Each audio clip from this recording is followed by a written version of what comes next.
mga kapares! Welcome back to my YouTube channel. Ngayong araw po ay pag-uusapan natin kung ano ang pagkain na pwedeng ibigay sa ating may mga sisiw na African lovebirds. At kung gusto mong manalo sa aking paraffle ay tapusin mo ang video na ito upang malaman mo ang mechanics para manalo ng 1 pair African lovebirds na makikita sa inyong screen. Oh my God! Wow!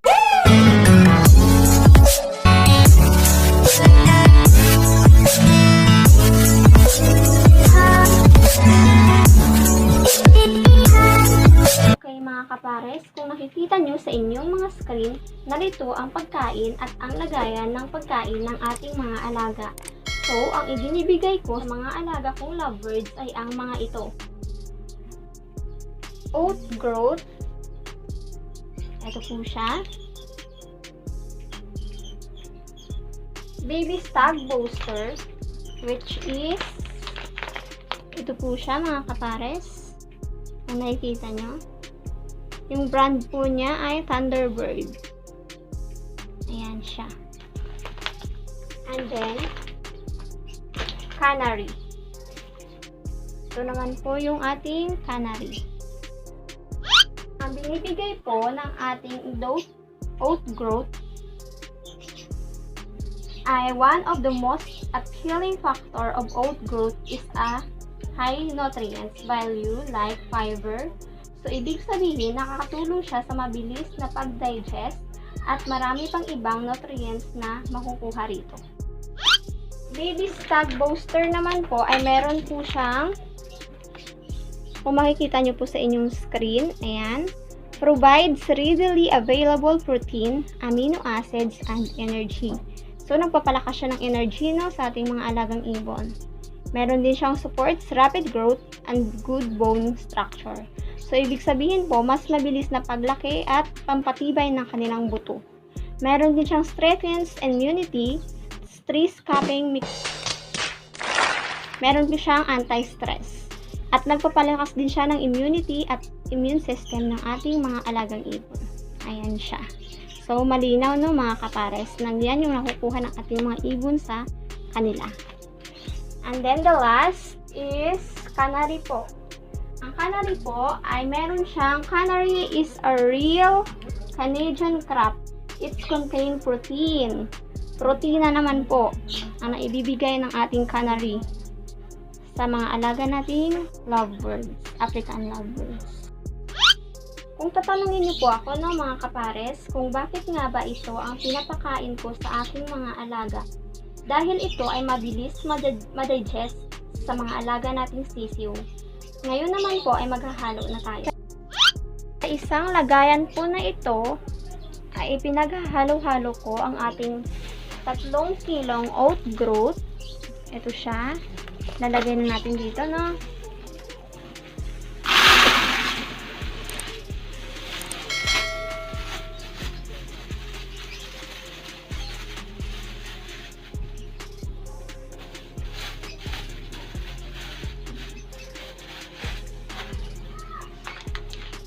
Isang kilong baby stag booster. Buksan lang natin siya. And then, ihahalo natin siya sa oat growth.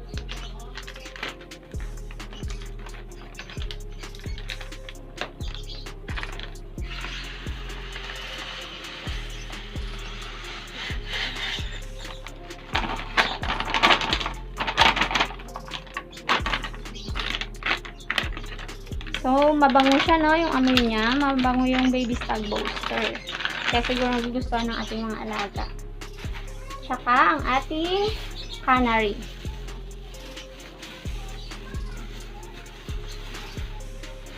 Okay mga kapares, bago natin makalimutan, ang presyo po pala ng ating baby stag booster ay nasa 35 to 45 pesos.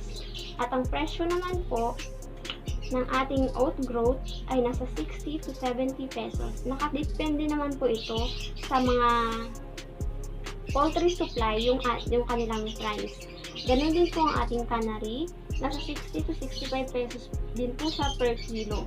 Depende rin po siya sa poultry supply na inyong bibilhan. Okay mga kapares, maghahalo na tayo ng kanilang pagkain. Ito mga kapares, hinahalo na natin. Hahaluin na natin siya ng maayos. Para pag nagbigay na tayo ng pagkain sa kanila,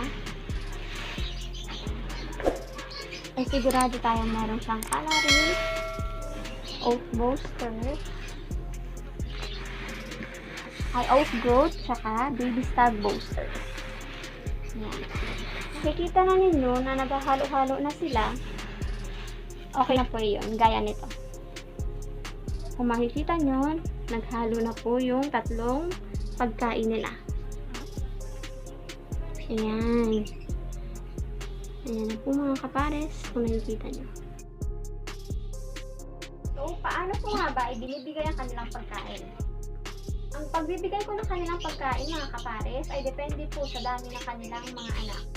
So, kung nakikita nyo po, dito po sa ating pagkainan, nandito po yung kanilang lagayan ng pagkain nila. And then, kung makikita nyo po sa screen nyo, meron tayong pangsukat. Itong pangsukat po na ito ay hindi po talagang pangsukat sa pagkain ng ibon. Pangsukat po ito sa pag naluluto tayo ng puto ba. Kaso lang po, wala tayong pangsukatan ng yung measuring cup. So, ito na lang po yung ginawa kong pangsukat dahil ito lang po ang meron ako. So, mga kapares, kung dalawa po ang kanilang mga anak, ay binibigyan ko lang po sila ng isang scoop sa umaga at isang scoop po sa hapon. So, ganito po yung pangsukat ko. Mga kapares, ganito po karami ang isang scoop na binibigay ko sa kanila. At kung tatlo naman po ang kanilang anak, ay nagdadagdag lang po ako ng kalahating scoop. Mga ganyan kadami mga kapares. Mga ganito. Hindi po siya puno, no? Parang kalahati lang. Dadagdag natin dito. Kung ito po ay tatlo ang kanilang anak, ganito po siya kadami. At kung 4 naman po ang kanilang anak, ay magdagdag po ulit tayo ng kalahati ulit.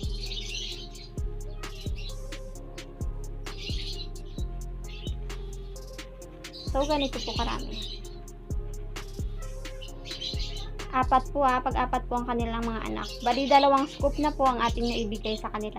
Pag 4, 2 scoop sa umaga at 2 scoop din po sa gabi or hapon po. So, ngayon mga kapares, ang tanong natin, kailan ba natin silang pwedeng bigyan ng oat growth, baby stag booster at canary? Ang sagot ko lang po dyan ay from day 1 ang pagka-hatch nila up to 1.5 months. After po ng 1.5 months, ay bigyan na rin natin sila ng African meats. Ang proportion po nito ay 1 scoop po ng ating oat growth, baby stag booster at canary. And then, kalahating scoop po ng African mix. Kung 2 po yung kanilang anak. Ayan po, kung nakikita nyo, ganyan siya kadami. At kung 3 naman po yung kanilang anak, ay pwede po kayong magdagdag ng kalahating scoop. Depende po yun sa dami ng anak nila at kung gaano kalakas kumain ang inyong ibon. At pwede nyo rin po silang obserbahan kung masyado pong marami ang inyong ibinibigay ay pwede nyo pong bawasan. At kung kulang naman po sa kanila ay pwede nyo pong dagdagan. Depende po yun sa ibon nyo kung gaano karami yung nakakain sa isang araw. At nagbibigay rin po kami ng soft food. Ang soft food po ay makikita ninyo sa inyong screen. At meron din po kayong mabibili commercially made na soft food. Wala lang po ako ngayon dahil wala pong supply sa mga poultry supplies dito sa malapit sa amin. At pwede nyo po palang haluan ng baby stag booster ang soft food para mawala yung moisture nito. Pwede rin po itong haluan ng green leaf gaya ng dahon ng malunggay, talbos ng kamote, pechay, kangkong na mabibili nyo sa palengke na nagkakahalaga ng 10 piso. Per tali po yun, 10 piso lang po yung halaga nun. Pwede rin po itong haluan ng breadcrumbs kung meron po kayo sa bahay ninyo. So ngayon po mga kapares, wala po akong nagawang soft food dahil medyo busy po ako sa aking trabaho. Okay mga kapares, pagdating naman po sa tubig ay vitamins lang po ang aming ibinibigay. Ito po siya si Selectrogen. From day 1 ang pagka-hatch nila up to 1.5 months. After po ng 1.5 months ay nagbibigay na po tayo ng essential vitamins. Wala lang po tayo ngayon dahil hindi po siya available dito sa mga poultry supplies sa amin. Ang essential vitamins po na nakikita ninyo sa inyong screen ay nagkakahalaga ng 360 pesos to 380 pesos. Depende po yun sa mga poultry supplies sa inyong lugar. Okay mga kapares, ipapakita ko po sa inyo kung paano hinahalo ang Selectrogen sa tubig na ibibigay natin sa kanila. Maghahalo na po tayo. Ang Selectrogen po ay kapag nakita ninyong kumulay na ay okay na po iyon. Huwag po ninyong sobrahan dahil baka ma-overdose po ang kanyang alagang sisiw. Ayan, haluin na natin siya.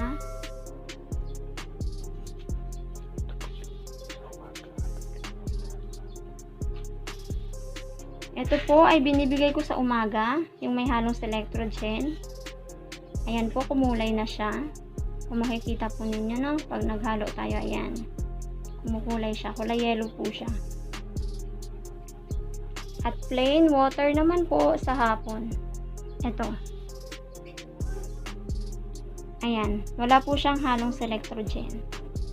Okay mga kapares, ngayon naman po ay papakita ko sa inyo ang aking 3 days old na bagong pisang ibon. Pero bago po natin silang hawakan ay lulubog po muna natin ang ating kamay sa bird seeds. Ang tanong mga kapares, bakit nga ba kailangan ilubog muna ang kamay bago sila hawakan? Ito yung sagot. Dahil may mga ibon po na maselan, kapag hinahawakan nyo ay na hindi nilubog ang inyong kamay sa bird seeds, ay possible po na maamoy sila, na hinawakan sila ng tao. At dahil dito, posible rin po na patayin sila ng kanilang mga magulang. Kaya mas mabuti po na ilubog muna natin ang ating mga kamay bago sila hawakan para safe din po ang sisiw na ibabalik natin dun sa kanilang kulungan. So ito na mga kapares, ilulubog na natin ang ating mga kamay sa bird seed. Pagkatapos po nito ay pupunta na tayo sa labas para kunin ang ating bagong pisang ibon.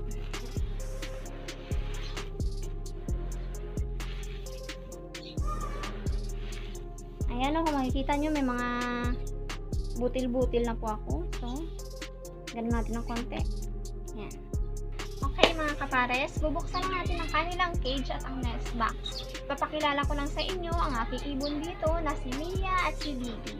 Yung kanila pong lahi ay green fisher tsaka clear pied fisher. Tara!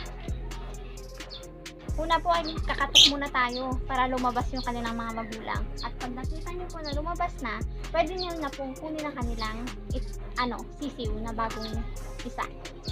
So, kakatok po muna tayo, no? Parang pinto lang sa bahay ng ibang tao. Pag pumunta kayo, syempre kailangan pag sarado, kakatok muna kayo, no? Bago kayo pagbuksan.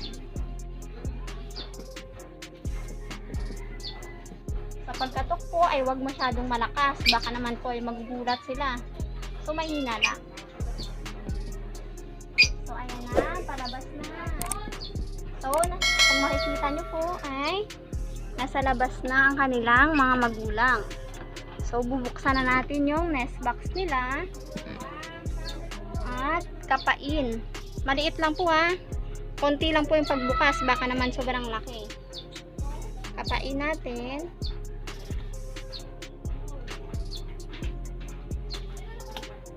Ang ibon sa loob.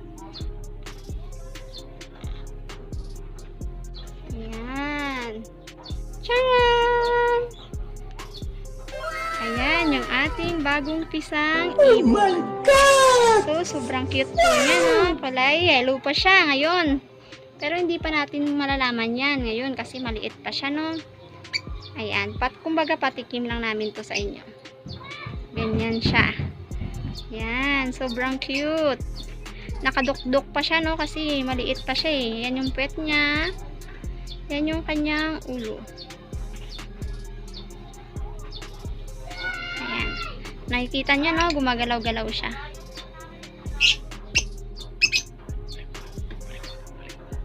So, kung nakikita niyo, no, mga kapares, ito yung anak ni Mia at Bibi. So, sa nakikita niyo, no, dalawa pa lang ang napipisa. At may 4 pang hindi napipisa. 6 out of 6 po ay fertile po lahat yan. Ganyan kagaling si Mia at Bibi.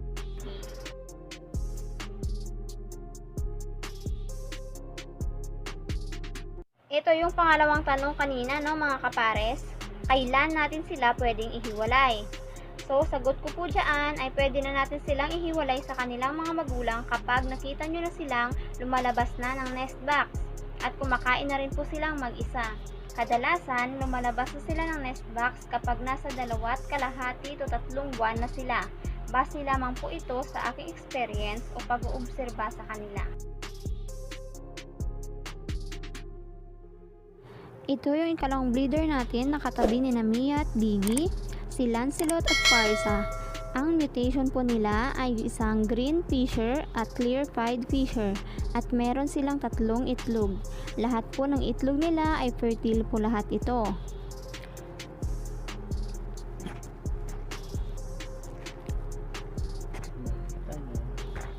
Kung makikita nyo po ay binubuksan po natin yung nest box para ipakita namin sa inyo ang kanilang itlog. Pero hindi pa po lumalabas ang kanilang mga magulang, kaya hintayin po natin lumabas. Ayan, nasa labas na po yung kanyang mga magulang. Eto na, papasilip namin sa inyo. Ayan po mga kaparis, nakikita nyo po, tatlo po yung itlog nila. Punta naman po tayo sa ikatlong breeder natin. Ang ikatlong breeder po natin ay sina Sky at Nikki. At ang kanilang mutation po ay parehas blue Ewing. At may 4 na itlog. Ang 2 po ay fertile at ang 2 po ay under observation pa. Ayan po, kung nakikita ninyo, 4 po. Ayan. Ngayon naman po ay pupunta po tayo sa ika-4 nating breeder. So ayan, medyo mataas po mga kapares yung ating mga cage para hindi maabot ng mga pusa at daga. Ang ika-4 naman po nating breeder ay si Snow at si Storm. Mutation nila ay Parblue Ewing si Snow at normal Parblue naman po si Storm. Meron din silang 4 na itlog at fertile po ito lahat. So ayan no mga kapares, binubuksan na natin ulit ang kanilang nest box para makita natin ang itlog. Nasa labas po yung kanilang magulang at parang nagmo-moment po sila no. Kung makikita natin, ayan po ang kanilang itlog. 4 po. Ang cute. Nako. Ayan mga kapares. Marami po tayong itlog ngayong tag-ulan. At hanggang dito na lamang po. Maraming salamat po. Mga kapares, ito na po yung 3 mechanics for the raffle. Number 1, subscribe. Mag-subscribe po muna kayo sa aking YouTube channel. Number 2, share this video. I-share nyo lamang po ang video na ito sa at least 5 Facebook group. Number 3, i-comment nyo lamang po below yung inyong pangalan, lugar, at FB name. Magsisimula po ang raffle na ito kapag umabot ang channel na ito ng 150 subscriber. At para malaman kung sino ang nanalo, gagawan po namin ito ng video. So mga kapares, dito na nagtatapos ang aking video. At sa mga hindi pa nakapag-subscribe dyan, just click the subscribe button and the notification bell para lagi po kayong updated sa aking susunod na mga video. See you there! Perfect!